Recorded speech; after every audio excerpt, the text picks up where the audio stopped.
Okay, so George 8. Unless you're a judge, then this is George 5. This is George 6. This is George 5. This is George 6 if you read the notebook. George 5 if you read the interview, or if you did the interview. We actually lied. They all read a notebook and then he said it was 5 in the Yeah, interview. okay, it's whatever.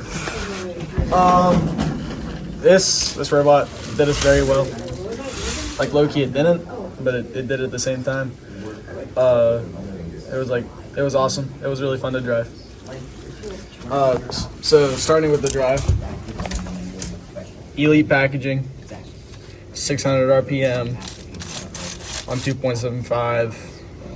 It's like 80 some inches per second, according to Rex from 62629W. It was awesome. It almost won us quarterfinals because I low-key just like gets that mobile go out of the positive corner. Georgedrinkswater slamming the door shut on. Yikes! hit him with one of them maneuvers. We got the Robosaurus to help with the speed, of course. You got the clamp. I'm gonna go get a goal. The clamp. It's an over center locking clamp. This was our Innovate, even though we low-key just copied 8889A. It holds the goal and it holds it anywhere. But like the idea was we could get any clamp and it was a really good clamp. And then in like Skills Auto this happened where it would like get up here and like clamp onto the motor, and then the motor would die and it would mess up everything. But that's okay. All is good. Except for we only have like one cross brace for weight, and it's attached to that one cross brace. So whenever weight is applied, you can kind of see the back cross brace like bend, and like you can also show the top. Like you can really see the top moving, which is kind of funny, but also like build quality.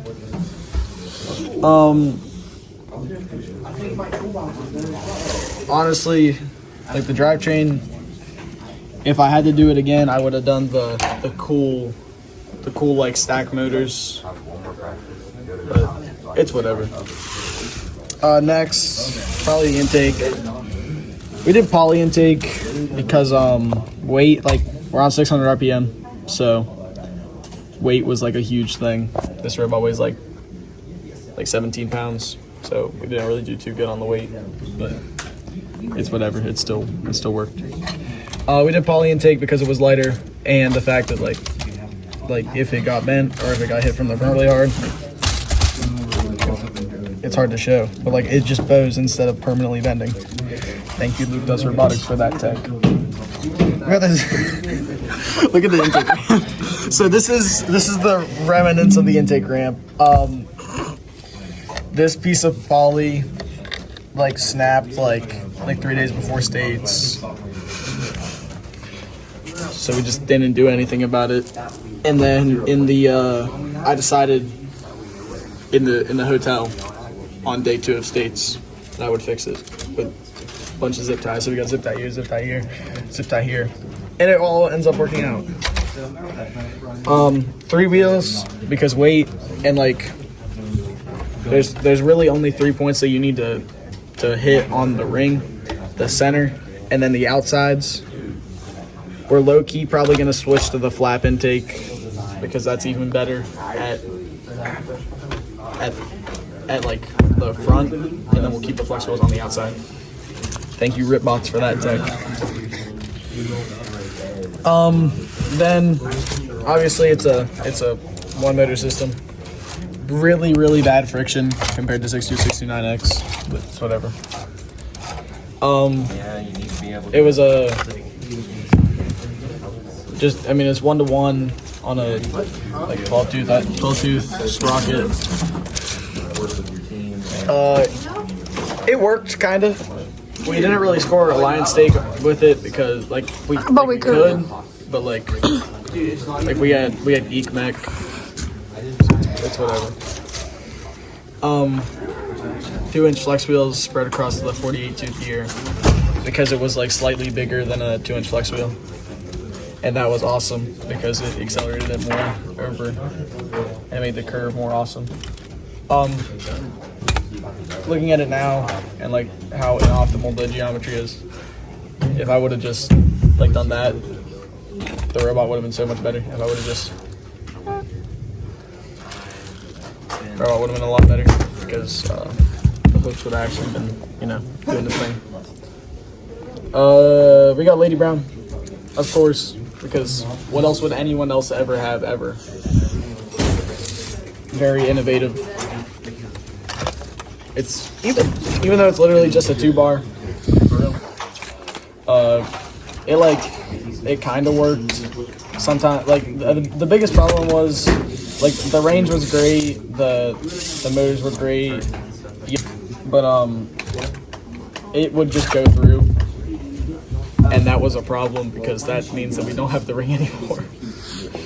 But we got the standoff like pivot at the very we got the standoff shaft, so like weight, no high shrink shaft on the top of a robot. So like when the arm moves, that does not.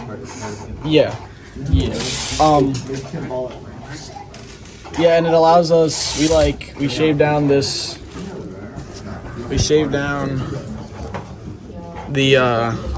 standoff so we could fit a rotation sensor in it, so we could actually have like accurate primes. And that's the majority of it for the Lady Brown. There's like these chill-out triangle braces and like boxing, but they didn't really do much because like this part of the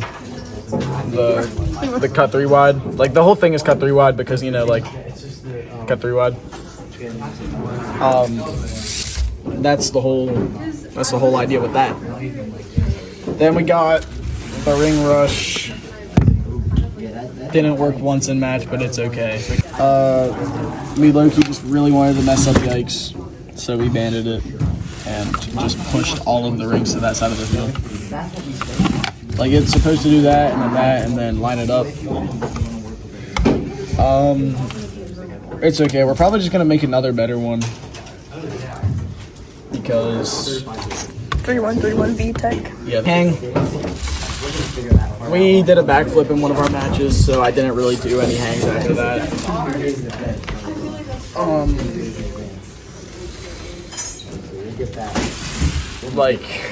It's a hang.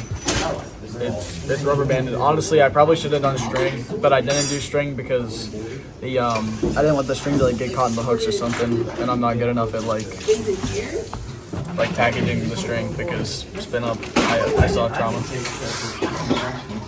We failed inspection at Worlds. Yeah, like because of twice. The string box. Anyway, we have the because we got these Omni. We got the Omni rolls. We got the tiny wheels. First of all, it's for we have them on both sides because this side is obviously for hang whenever you go back, like you don't want to be dragging up the ground. But this side is actually for the Lady Brown, like the wall stakes, because this nut like sometimes would like drag into the ground, and it still does, but not as much, to the point where like we don't get stuck whenever we're Lady Browning. It's chill. But this side specifically, I really wanted to make sure because like it's 600 RPM, so we're gonna fly into it, and we just slide out. But this C channel exploded, so we had to replace it. This C channel is on its way out. Only when I zoom in. But we're rebuilding anyway, so it doesn't even matter. The only like other thing is like just like a ton of little stuff. Like first of all, you don't really need a doinker because you gotta get the rings out of the corner anyway because you need rings on your goal. So like this doesn't even matter, or like this does matter, but the fact that we don't have a doinker doesn't matter. Also, we have like issues with like it's just a ton of little stuff, like the rings getting stuck like behind the chain, so we just added like an extended plastic funnel. to like stop that. And like this tech, yeah, this was a problem. And just bam, bam. This was the solution. No more of that. Oh, and the reason that we did so good in quarterfinals, mag plates. 355Z mag plates that I cooked up, kind of. Couldn't have done them without them. Also, no. Like, so much competitive advantage. I don't know how they're still legal in Vex. The mag plates? Yeah, there's so much competitive advantage. Oh, one last thing. Who's the guy, the long-haired guy from Project Valley that I can't think of your name? Alex. Alex, this... You were lied to.